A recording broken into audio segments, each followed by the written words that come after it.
One nation one election से कांग्रेस क्यों डरी हुई है? लोकसभा में one nation one election bill पेश हो गया और भारी वोट के बाद ये बिल लोकसभा ने स्वीकार भी कर लिया है। लेकिन इस बिल के कारण कांग्रेस सहित समूचा विपक्ष बहुत ही डरा हुआ है और वो जोरदार इसका विरोध कर रहा है। उनके विरोध में ऐसे ऐसे तर्क दिए जा रहे हैं जिनका कोई लॉजिक ही नहीं है। नमस्कार, संजय एक्सप्रेस न्यूज में मैं संजय शंकर गुप्ता आपका बहुत बहुत स्वागत करता हूं। चैनल को सब्सक्राइब करें, बेल आइकन दबाएं, वीडियो को शेयर कर अपनी वो राय कमेंट्स बॉक्स में जरूर दें। One nation one election bill Lok Sabha में कल पेश हो गया। इस बिल को पेश किए जाने के साथ ही विपक्ष ने इसका जोरदार विरोध किया और विपक्ष ने की कोशिश ये थी कि ये बिल लोकसभा में पेश ही ना हो पाए। मत विभाजन के पास विधेयक के पक्ष में 269 वोट पड़े और इसके विपक्ष में मात्र 198 वोट ही पड़े। इस तरह से लोकसभा में ये बिल स्वीकार कर लिया गया। अब ये बिल जेपीसी को भेजा जाएगा और जेपीसी में इस पर लंबा विचार विमर्श की प्रक्रिया चलेगी। लेकिन अब सवाल ये है कि वन नेशन वन इलेक्शन से कांग्रेस समूचा विपक्ष क्यों डरा हुआ है? कांग्रेस को इस बिल से इतना डर क्यों लगता है? जबकि जब देश आज़ाद हुआ था तब कांग्रेस की सरकार रही, तब लंबे समय तक इसी तरह पूरे देश में एक साथ ही चुनाव होते थे, लोकसभा और विधानसभा के।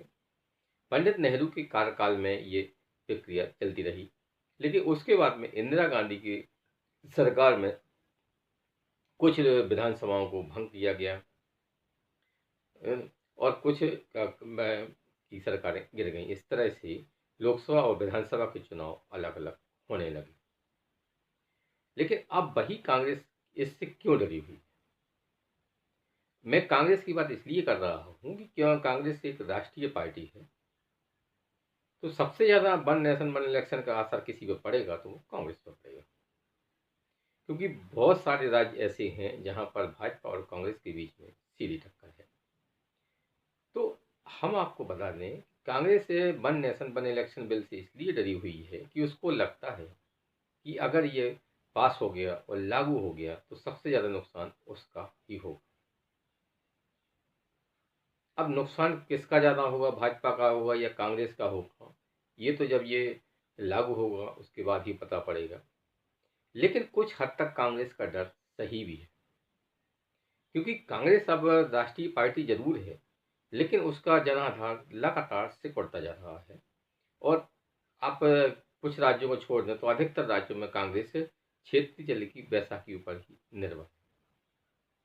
अब कांग्रेस कोई एक विशेष मुद्दा उठाती है या कोई नैरेटिव बनाती है तो वो एक चुनाव तक ही चल पाता है और कभी कभी तो वो चलता भी नहीं है।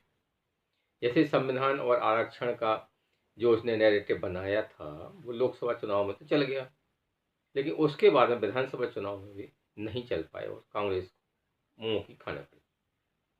तो कांग्रेस की समस्या यही है कि अगर एक साल चुनाव होंगे तो वो उसने अगर कोई नैरेटिव बनाया या कोई मुद्दे उठाए और वो मुद्दा नहीं चला तो कांग्रेस की हार निश्चित है।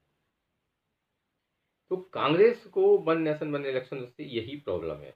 वो चाहती है कि देश में अलग अलग चुनाव होते रहें और वो अलग अलग नैरेटिव करती रहे, झूठ बोलती रहे, मतदाताओं को बहकाती रहे, उन्हें जाति धर्म आदि का डर दिखाती रहे, तो उसका काम बनता रहेगा। अगर समूचे देश में लोकसभा और विधानसभा चुनाव एक साथ हुए तो कांग्रेस ये नहीं कर पाएगी, क्योंकि कांग्रेस के मुद्दे ऐसे होते हवा हवाई होते हैं कि जो एक चुनाव में भी चल जाए बहुत बड़ी बात है।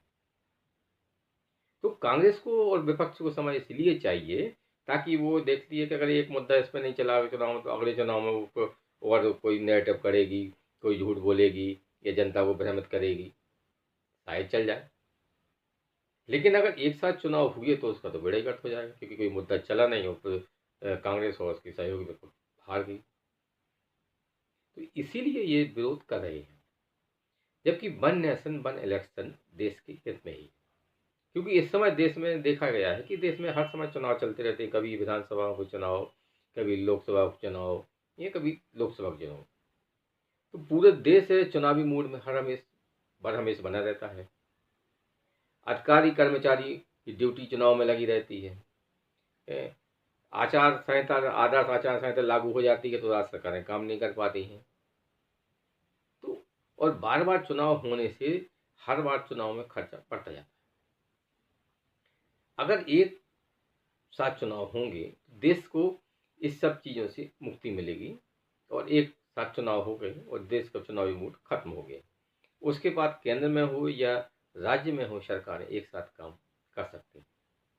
और वो जब वो काम करेंगी तो उसके से देश का विकास होगा, क्योंकि उन्हें अपने 5 साल तक बिल्कुल निश्चिंत रहेंगी कि भाई 5 साल अब हमने चुनाव लड़ लिया, अब कोई आगे चुनाव नहीं आने वाला है।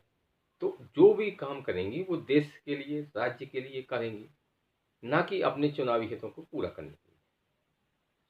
तो वन नेशन वन इलेक्शन तो देश के हित में है, लेकिन अब कांग्रेस को तो विरोध करना है, और वो उस कांग्रेस के विरोध के पीछे और भी जो छोटे छोटे क्षेत्रीय दल है वो भी खड़े हो जाते हैं, क्योंकि उनकी मजबूरी ये है कि वो कांग्रेस से हटकर जाएंगे कहाँ।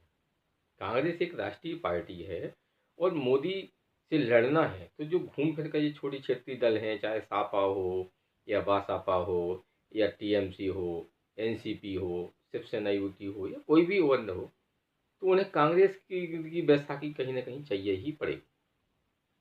इसीलिए जो नैरेटिव कांग्रेस करती है, धीरे धीरे वो जो क्षेत्रीय पार्टियां हैं वो भी उसी पर चल पड़ती हैं। उस पर आगे सफलता मिले ना मिले, लेकिन उनकी चलना उनकी मजबूरी है।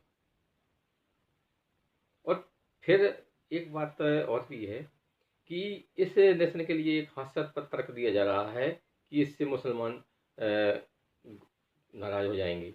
अरे भाई, वन नेशन वन इलेक्शन से मुसलमान कैसे नाराज हो जाएंगे? उन्हें पहले भी वोट देने को मिल रहा था, अब भी वोट देने को मिलेंगे। बस समस्या इन दलों की है कि इन दलों को मुसलमानों को बहकाने की या उनको बरगलाने की समय नहीं मिलेगा। इसीलिए ये ऐसे हास्यास्पद तर्क गढ़ रहे हैं कि जिनका कोई ना तो जमीनी आधार है, ना कोई हाथ पैर है। जनता सब देख रही है, और इसी तरह ये तर्क देते रहे तो वन नेशन वन इलेक्शन आने के बाद में कांग्रेस सहित समूह विपक्ष का सबूरा साफ होना तय है।